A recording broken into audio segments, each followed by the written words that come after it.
so welcome back to the Natural Bodybuilding and Chill podcast with your host, Dirk Emmerich and Gary Plutz Amlinger. So, like today, we have again more topics to cover, also a few things we didn't cover last time. And from my side, I just got back from Dubai about 3 days ago now already. I guess it was like 3 days ago. Like, my first show of the season and my first time ever in Dubai. I don't know if I told you, but it's super hot in Dubai. It's I'm sure it is. like Yeah. 40 degrees. Like when you think Thailand is hot, you go to Dubai and out and you're like, oh my God, that's like have to put sunscreen on for sure. It's like What are we talking in Fahrenheit? 40 degrees Celsius? 40 degrees Celsius.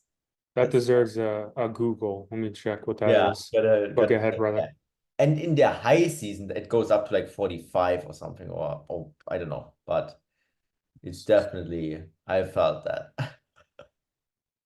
So 40 is 104 Fahrenheit, which is insane. Yeah. That's about what it is in the dry season here in Thailand. It averages around Yes, 102, it's around 103. that. Yeah. But Like the hot dog 45 is season. a Yeah. 45 Celsius is Well, 45, I 113. wouldn't go out of the house. I wouldn't go out of the house, I think. So That's very hot. Yeah. yeah, man. So it was amazing. And I told you the thing of like my flight the day before got canceled, right? Like Yes. actually didn't got canceled. It was canceled 3 weeks ago because it was via it's still Skyscanner, but then it was like a Thai website and my Visa card wasn't accepted, even though they got money out of my card. So I get a refund now. But it said like they couldn't connect with the airline or something. And then one day out, I saw, oh damn, I don't have a flight booked. And then I booked the flight on the Emirates website. Luckily, the same price, the same flight, everything. But this was a little moment of stress. It was like, oh damn, that's like, yeah. But then once I saw the price is the same, they still have spots, I was good to go. And then, went to Dubai the next day. Such Did they good. refund you yet? No, they said it's like up to 90 days. And you're gonna I get a little just bit of slow a with you. percent. You're gonna get extra money, yeah? Because Yeah, you they say like a they 7% interest or something, which is good. will take it. We'll take it, yeah. So yeah, luckily all that worked out. Like Emirates is amazing. I don't know if you ever flown with Emirates, but Never, never. super comfortable on the way back. I didn't have anyone sitting next to me, so I could just lay down on the seat, like almost like Perfect. business class in a way. And that was just amazing, like super, super good. Like 6 hours, and that 6 hours went by like that. Usually I'm always like, like travel during prep is a little stressful, but this one was by far amazing. I even went training on the same day after the flight. Did you sleep? Did you sleep or no? No, like sleeping I can't, but I was reading books, I watched some movies and stuff. They have like the Walt Disney Plus channel on it, so you can watch all the Disney movies or Star Wars or Harry Potter. Like Ah, very nice. Harry Potter is amazing. it's One of the best. very Yeah. good. Yeah, and then I got there, did the show, and we had a very good peak week. And that's the thing with peaking as well. The more of a seasoned athlete you become, I think the more you nail the peak week in a way, knowing like what works for you. But also you're just more calm. I think that plays such a big role. Like I think especially the first few shows, because the nerves are so high, it leads to like more water retention and things like that. And the more shows we do, the more we go there like more chilled, and then it reflects also on the physique. I think that plays also a big role the more shows we do. So like I never been that calm. I got like a super good night of sleep in one day out, like over like almost 8 hours. And I know in the past I was always like super nervous the night before with sleeping and stuff. And this night I was just like passing out. And Mm, I think that helped a lot in a way. So this was, awesome. Yeah. Yeah, yeah, if it's a good flight and you could lay down, that's awesome. that's the best. Usually, I try to be respectful for the people behind me, so I don't recline my seat like all the way, but it's not the best thing to go to sleep when you're basically upright. Like some people go fall asleep that way. It's not me. I need to be fully back, Yeah, I need to lay reclined. down like all the way. Yeah. Yeah, I know some people who just fall asleep like just standing up. That's how easy it I is for couldn't them. do that, man. Like we used to be so sleep deprived. Yeah. But what That's I right. could like do, I could like lay down. I had like 3 seats free. This was fucking cool. Oh, Yeah, that's perfect. that's very. Before we start, we gotta do the Oh yeah, we obligatory gotta do this cheers. one. Cheers, bro. Ready? One, One, two, two, three. three. Cheers, There we brother. go. Cheers, Matt. These are the best drinks in the game right here. hmm Super good taste. Whenever you come to Thailand, those are the best ones. The Singa diet drinks. All flavors are good. Yes. Every flavor is good. No So calories. So go yeah, ahead. zero Yeah. calories. It's amazing. It's amazing. Yeah, and like long story short, next day, like the competition, it was like the season opener show. Like I won the pro lightweight class, which was actually tough battle for sure. Like the second place, he was also like I never saw such a small waist on like guy, Mm. like insane symmetry. And yeah, and then went into the overall, which I really didn't expect it. I was like going into the show. I always go into shows without having too much expectations. But then the overall win, I was like, oh damn. And that's like still away from my 100% condition, which was just one of my best moments so far because I never won an overall pro title, which is huge at a stacked show like that. Yeah. Wow. Okay. So that was your first overall win then. Yeah, my first overall pro win. Yeah. Pro win. Yeah, like Awesome, man. That's 100% great. win. Yeah. So that That's awesome. was awesome. And then my trophy broke on the way back, as you also saw probably. But I fixed it again. Oh, it broke? It broke in 2 pieces, yeah. And I put Oh, glue man. on it, and now it's fine again. Like, thanks God. Yeah, Good old glue takes care of it. yeah, like that helps a lot. So how is I for have you a, going, the recently the off season, the gaining? oh, sorry to interrupt, brother. I was gonna say, so our podcast basically it has a view on each person solely, right? And then it swaps back and forth. So I want to know from the people watching if they'd rather have both of our videos going at the same time. One we're doing online at least. Obviously, when we're in person, it's going to be both of us. But I'm curious because I think it might be better because then they can get the reactions of both of us as it's happening. You see? Yeah, So totally see let that. us know in the comments section for Yeah, sure. that's a good idea. And then we have to figure out the options how to do that. I think that's must Yeah, yeah. be easier. Hopefully, the next time we do this, though, we could do it in person. Will you be away in, let's say, 10 days, 11 days? Oh, I will be digging hard though. I gotta see that. If I might need to be Okay. a little more private this time. I don't know. Like this, I'm like in dead mode, I basically. understand. Yeah, That it's go is time like, for you. yeah, that is like, wow. Like this time is like, it's hard to explain. Like even moving is hard.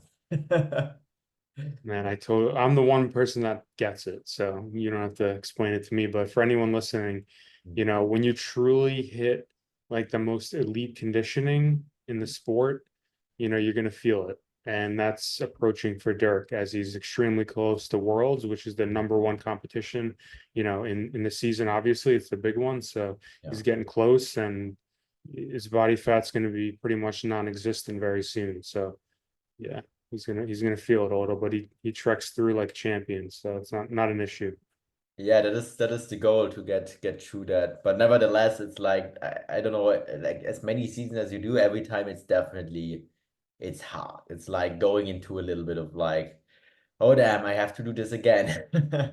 Kind of in a yeah, very, very hard state. Like, and you need to experience that. It's kind of like you can tell someone everything about it, but someone who didn't experience it, like who doesn't ever know how it feels like in a way. Yeah, yeah, very few people know. Yeah.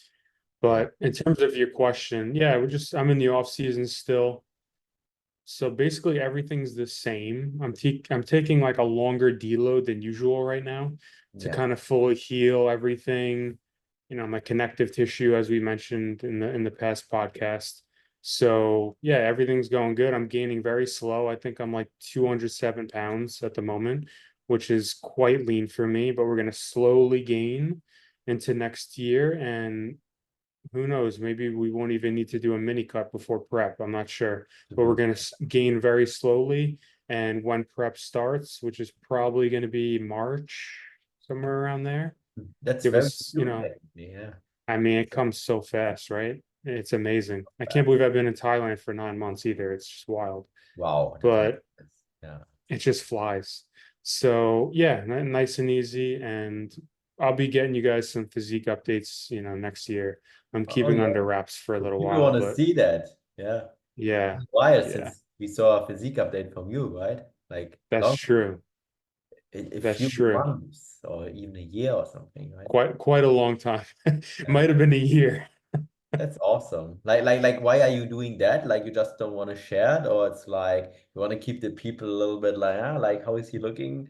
Like, covered up? Or You know what? I'm not sure actually. I would say that it's mainly, I mean, to be honest with you, I barely take physique photos in the off season. oh, me too, It's never. Yeah, it's very rare. yeah, So I'm not taking them anyway. yeah. And I kind of just let my body do what it's going to do, in terms of gaining muscle.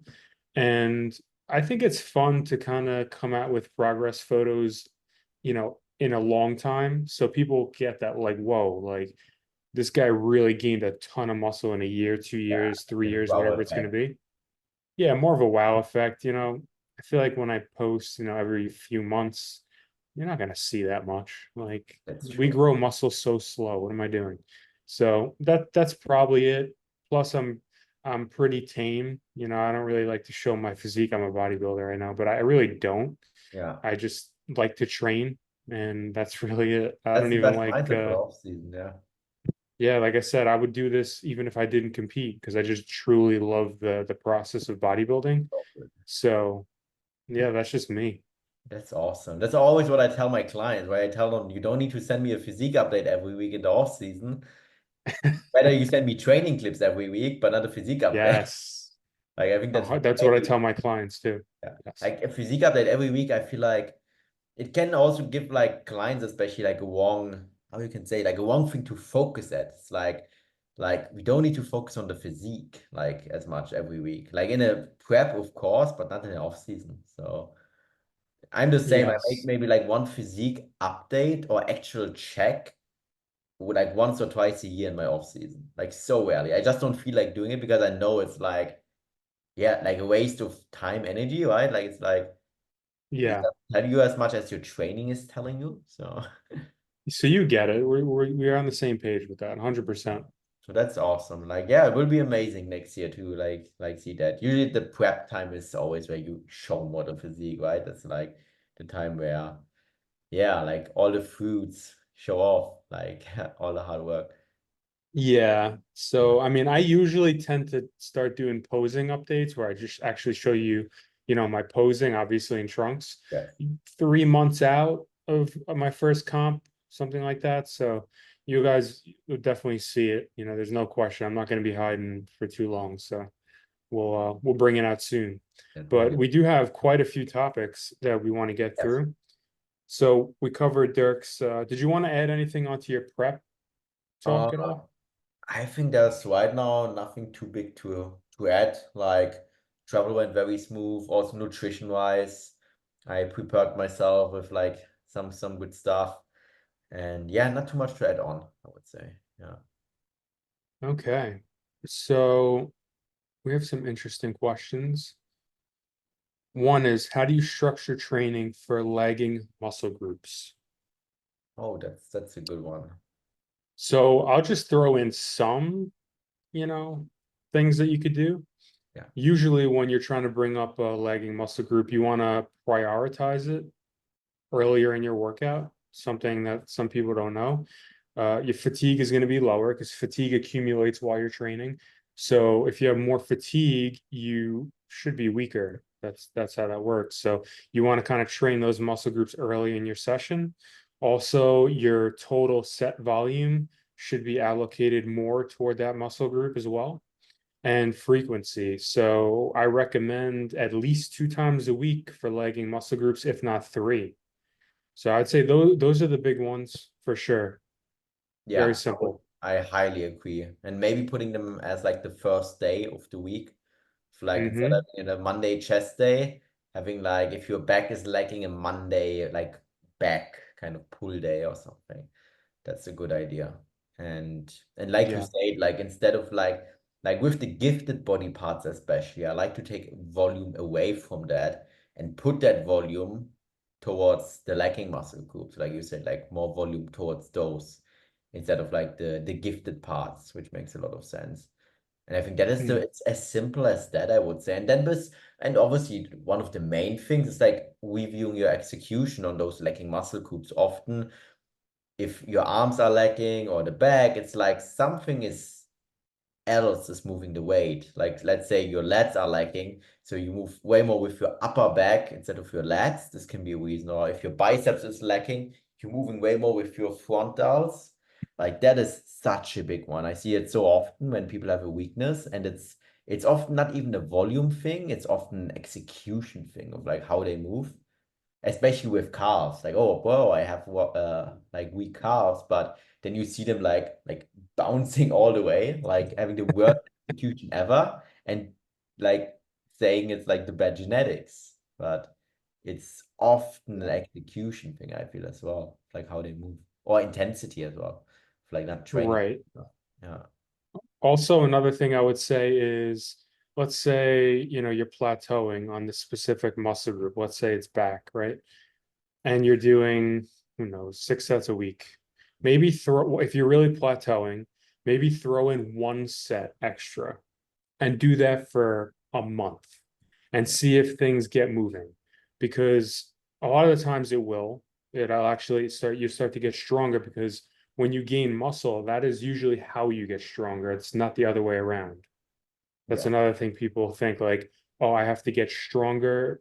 Yeah, you do, but when you gain muscle, that is what's going to transfer to the strength.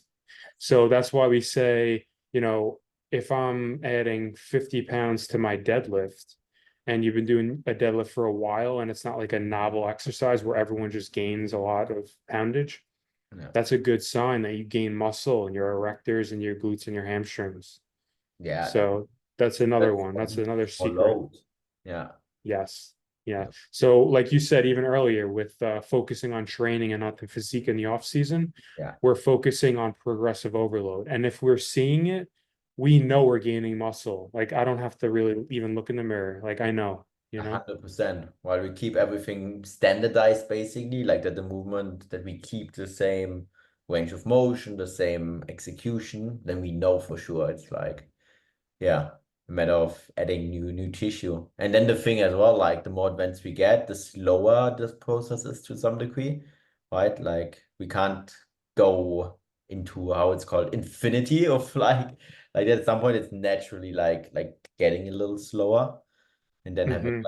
like the patience, which is just a big part with everything, with the off season. Like patience is so underrated, I think, within bodybuilding. Like the patience is like super important, I guess. Yeah. Like people Yeah. want I to have tell it I now, like great, but yeah, I like know. That's like humanity or the culture these days is like yeah, quick. I want it quick. I don't want to wait. I don't want yeah, to even yeah. work that hard. I just want it now. I want to have. And if you have that mentality in bodybuilding, you will not last because that's not how this works. It's going to take a while. Even with the most genetically gifted, it's still going to take a long time. So I'm always telling my clients like who are like really pushing intensity in the gym, and I notice that I'm like just lighten the load by like 20% and really focus on your form. There's no rush. You're 21 years old. You literally have 20 years in this sport. Like, don't rush into injuries. You don't want chronic injuries when you're 20 years old. So I took on a few like newer clients who are like super young, and I'm just Yeah. plugging it in their head every day. Focus on form. Don't be too intense. Just nice and easy, and things just take care of itself. With good programming, you're gonna be fine. It does. And that's the same thing if like people who are also very perfectionistic, what I often see of like being super optimal. Like people in their 20s, they like, maybe I could do this better or that better. And then thinking like, because again, no patience of like not giving it time. They think like if they be even more optimal, that they speed things up, but they forget it's like 10, 20, 30 years down the road of just like doing the consistent basic things, they get there. And I think like with always chasing to be optimal, it's just a form as well of like having no patience in a way. Mm. Of like trying to be always super optimal, you know, like, oh, like maybe I change that or that or that. And then they change it up all the time and not That's giving a any. great point. Yeah. That's a great point. That's what I had with some Awesome. clients to deal with like, oh, Dirk, do you think that is better? Look at this. Maybe this movement is better or this one. Yeah. Right. Right. And you know, we reward that kind of assertiveness and interest in being better, but we just have to let them know that just, you know, take it easy, just focus on these movements. These movements will take you very far. Giving There's it no time. reason to do Yeah. crazy Instagram workouts. Like just you'll be fine. And that's a great point to end it on, actually. Yeah, I would. So Yeah. for the next topic, so posing tips. Now, both of us are bodybuilding coaches and posing coaches as well. Mm. So we could really dive pretty deep into this, but I'm gonna let you take Yeah. the first one. So for someone's, let's say they're doing their first show, you Yes. know, what do you think they should focus on in terms of posing?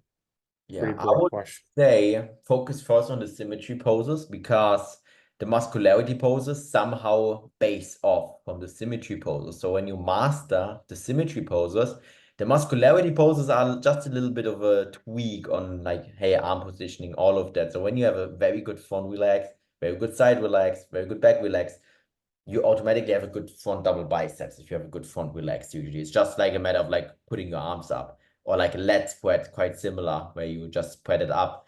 And this also gives you the mobility. So like the side relax, it gives you all that hip mobility that you need. And when you hit a side chest, much easier because often I see people, it's like if you never post before, it's too much at once, like doing symmetry, all the muscularity. So what I like to do is like letting people first focus on the just on the symmetry poses, nailing those, getting good at those, getting some posing stamina, and then going over to muscularity poses.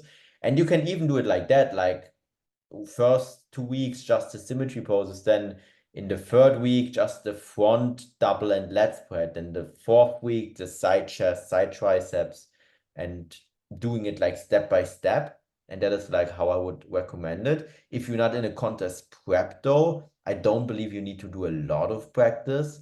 You can do a little bit, but if you plan to compete, I would say straight from the beginning of your prep, getting into the posing. I would say. Yeah. And having like a routine with it in a way. Yeah.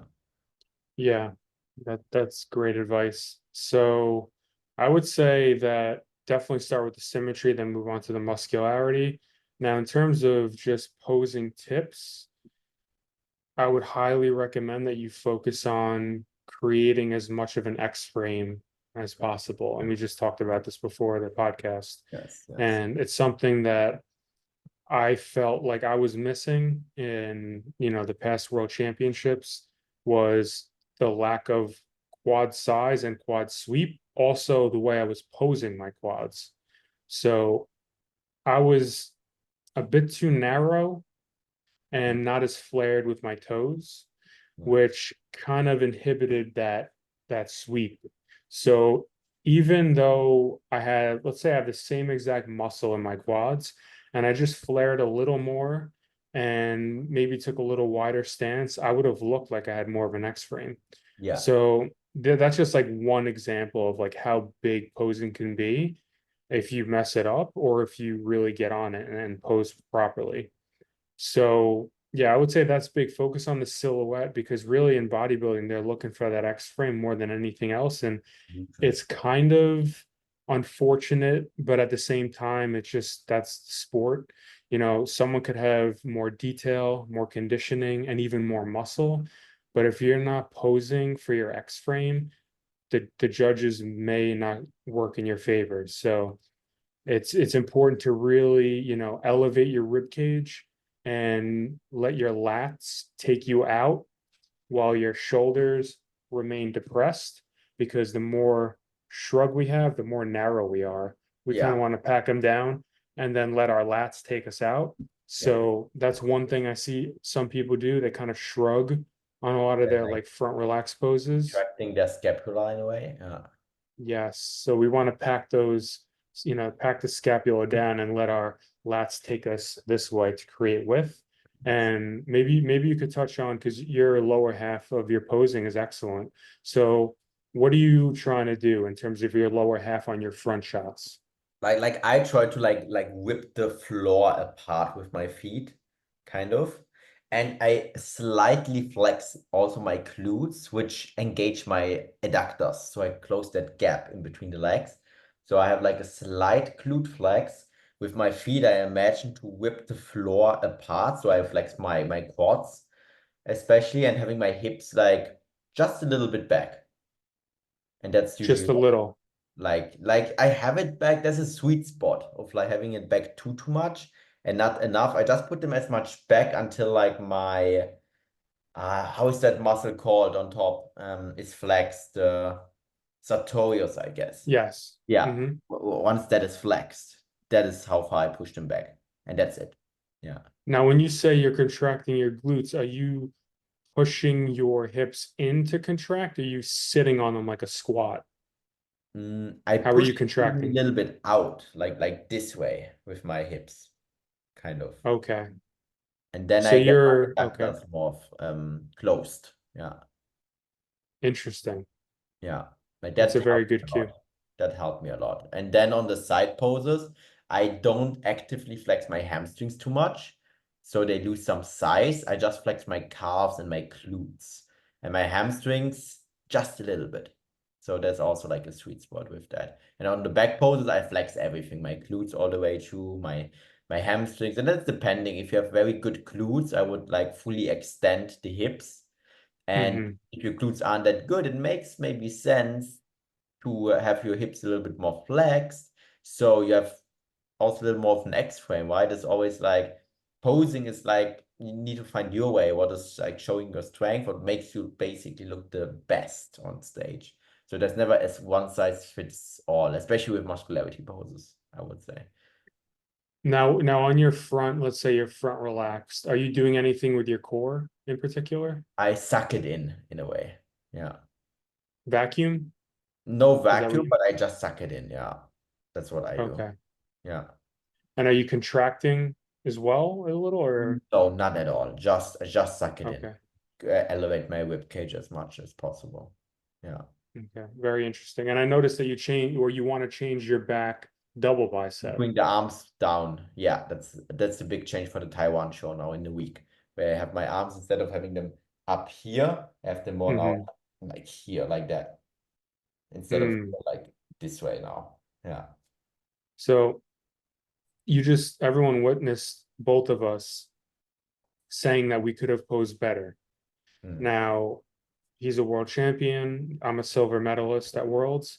We could always work on things. Even though we know the X's and O's of posing, our physique changes over time and different muscles come out and some muscles are now stronger, some are maybe a little behind. So every season we're literally just studying like our posing and seeing what we could do better. No one is exempt from doing this, And even at that's the the good highest part. level. It's fun. It's never, there's no perfection. It's always little things to make better posing wise.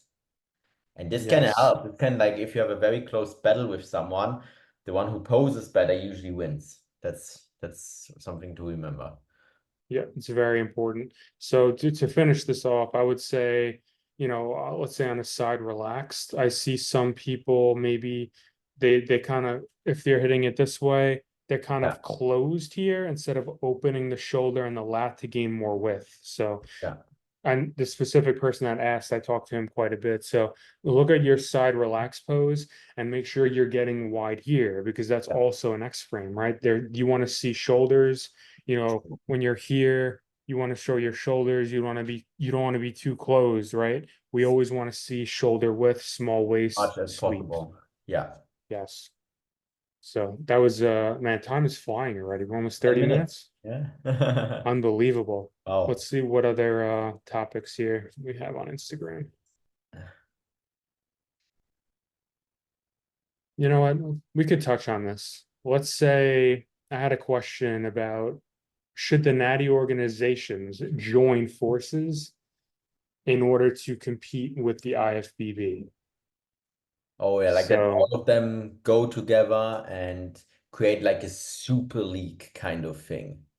I think this would hmm, be amazing.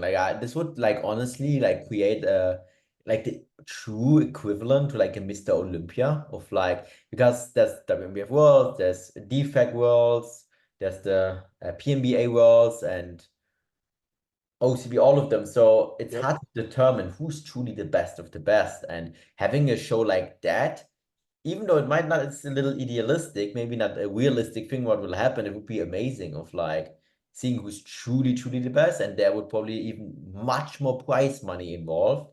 And yeah, and then you can truly say, I'm not only a world champion, like I am the world's best, like the current true world champion, which would be amazing.